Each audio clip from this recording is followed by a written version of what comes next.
Hello and welcome back to my channel, Boozy Bookish Thoughts. I'm Justine, or Jay if you prefer, and welcome to my new video. Do you like the lighting? Is the lighting okay? I'm trying to film with natural light because normally I shoot at night because that's the only time I have free, but I had a little time free up during the day and I wanted to get these done, and so I'm trying natural light. What do you think? Is it good? Better? Worse? Just an experiment for these next two videos. Also, look at my nails. Look at my nails. Aren't they pretty? Okay. We are not drinking wine because, again, I'm doing this in the middle of the afternoon. I still got a lot of things I need to do after this. So we are drinking boba tea, or as it's known here in the Philippines, milk tea.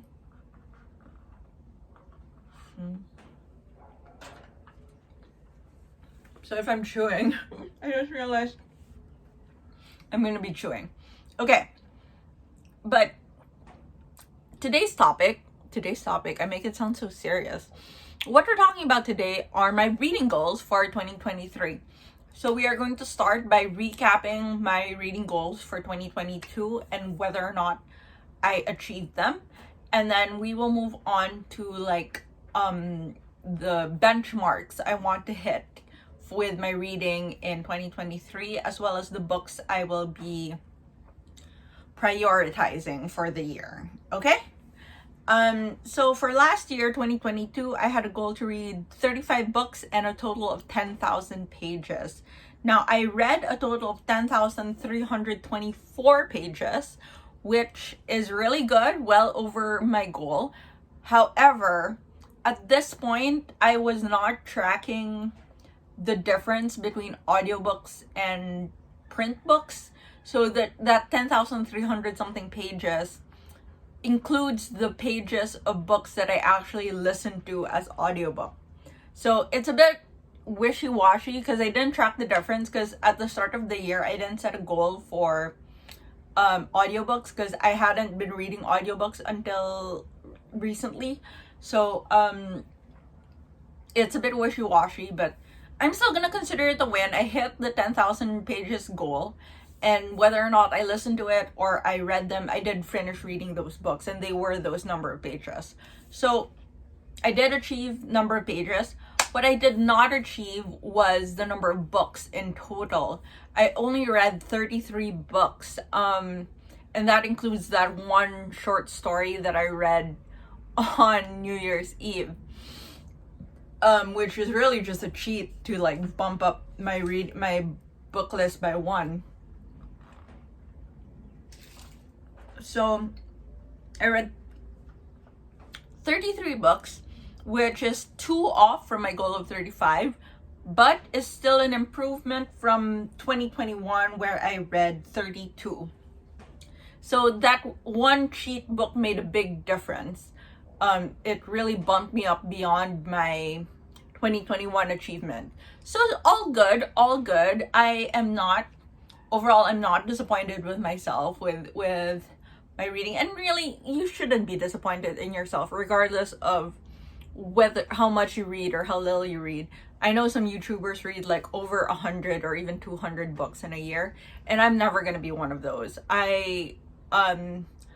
I struggle to read because of my disabilities, and as much as I enjoy it, it's not always easy for me.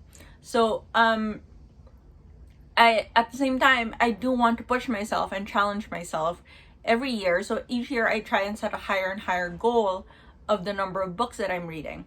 So this year my goal is to read, oh dear, my iPad locked. My goal is to read 35 books. So that was the same goal as last year, but I didn't achieve it. So I'm going to set the same goal this year. Hopefully I will hit it this year. So 35 books. And then on Storygraph, they ask you to break that down as well into the number of pages and number of hours. So I reduced the number of pages that is my goal to read from 10,000 to 7,000. And then I added hours listened to 30 hours. So overall, so that's 35 books spread over 7,000 pages and 30 hours of audiobook. From there, let's talk a little bit. I'm so excited to tell you about my priority books for the year. So last year I did 22 books of 2022, which I really should have known was going to be unrealistic. I think I only read like 4 or 5 of them. So I was like, I ended up feeling so disappointed in myself and like such a failure. And then I realized that in all things, it's about expectation management, managing your own expectations of yourself. And I'm like, if I had read all of the 22 books of 2022, that would have been like 2/3 of my reading, which, I mean, obviously you want to prioritize those books, but at the same time, I'm an impulsive reader. I get caught up in series and all that, and new releases come out in series that I want to finish, and so on and so forth. So this year I dialed it back down. I'm not setting 23 books because that's just way too much. So instead I decided 12 books, and so that's basically 1 book a month. So basically I want to read 1 priority book per month, and then from there I can read whatever else. And since I average around 4 to 5 books, minimum 3 books, good month 5 books, that still leaves me a lot of room to like mood read, you know? And to make it a little more challenging and a little more fun for myself this year, I decided on different categories that I would divide up the 12 books. So I decided on 4 categories and 3 books in each category. So the first category is 3 books from series that I want to continue. I have a bad habit. I think a lot of readers do this, of reading the first in a series and then never continuing it, or not never, but like taking a long time to continue it. And I'm currently that way with several books, with several series. So these 3 series are ones I'm prioritizing and wanting to move forward with, you know? So that is Jim Butcher's Battleground, which is part of the Harry Dresden series, which is personally my favorite series, and I just kind of hit a wall with it. But it is still my favorite series, and I love this, and I'm trying to prioritize this for January. The next is Sebastian de Castell's Night's Shadow, which is the 2nd book in the Great Coat series, which is a new budding favorite. It is, I super fell in love with the first book. I was a little wishy-washy about the ending, but I really loved it overall. And so I really want, I keep saying I will. I already own the 2nd book. I already bought it, but I haven't gotten around to reading it yet. So hopefully I will this year. And then the 3rd is Margaret Wise and Tracy Hickman's Dragons of Spring Dawn. So this is the third, yes, in the Dragonlance Chronicles. And I have loved the first 2 books, and I really want to at least complete the basic quartet. I don't know if I'll continue reading all of the other spin-off series, but I definitely want to complete at least the major quartet. And I am only 2 books away. I'm halfway there. I really hope I can finish it this year. So that's the first category. Second category is 3 books from new authors. So these are all authors that I want to try, and these are like well-known books from these authors that it's kind of like, if you're gonna read this author, you should probably read this type of thing. Some of them are debut books, so it's kind of like it's the only thing you have to read by them. But anyway, so the first is Xiranjay Zhao.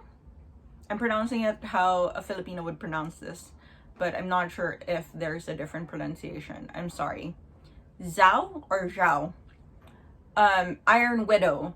Now, I really want to read this book. I've talked about wanting to read this book on the channel before, and this year I'm going to be prioritizing it. The next is Casey McQuiston's Red, White, and Royal Blue. I've seen so many books by her, and I want to read so many of them. I want to read Red, White, and Royal Blue. I want to read I Kiss Shara Wheeler. I want to read One Last Stop. And I'm like, I need to start somewhere, and I think the place to start is Red, White, and Royal Blue, which is like her most iconic one. And then last, and this one is pretty dear to my heart, I want to read Sunyi Dean's The Book Eaters. Now, I'm not entirely sure what this book is about, but as I understand it, it is the author is autistic. She's an autistic author, and I think there is an autistic character in this book. So always up for some representation, and I would love to see what that's like, what it's like to read. I mean, I've read books with autistic coded characters, but it's different if they're explicitly autistic, especially as written by an autistic author. So there, want to try this new book. Next category is 3 nonfiction books. So 3 nonfiction books, I have Trevor Noah's Born a Crime. Now this is a memoir that I had even on my book list last year, but that I did not get to. I admit, like I said last year, I am pretty nervous about this because for sure this is gonna be heavy, but you know, I feel like it's important to read, and Trevor Noah is a pretty good comedian. He's a good writer. So I don't think it would be that that disturbing, you know, but at the same time, it's sure to be heavy, you know. It talks about apartheid South Africa, so it's not gonna be all fun and roses, you know, but I think it's important to read it, and I really do want to get to it. So I'm going to keep putting it on my lists until I finally do read it. Next is Tom Standage's A History of the World in 6 Glasses. I think I put this on my TBR last year, and I do want to read this because basically I want to read a little bit more world history.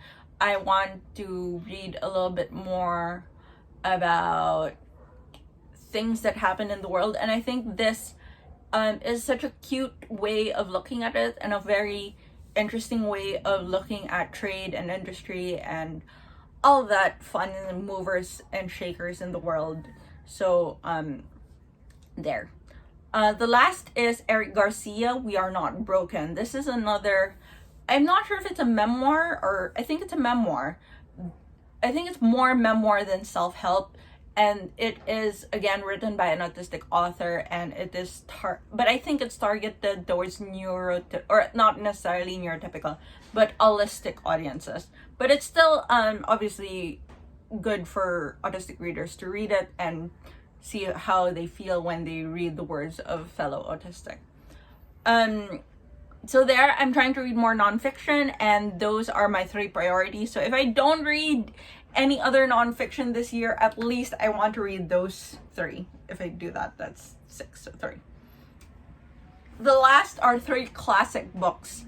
Now, I bent the definition of classic a little bit, so that it's not necessarily what you might think of as classic, but definitely these are iconic authors who are well regarded within their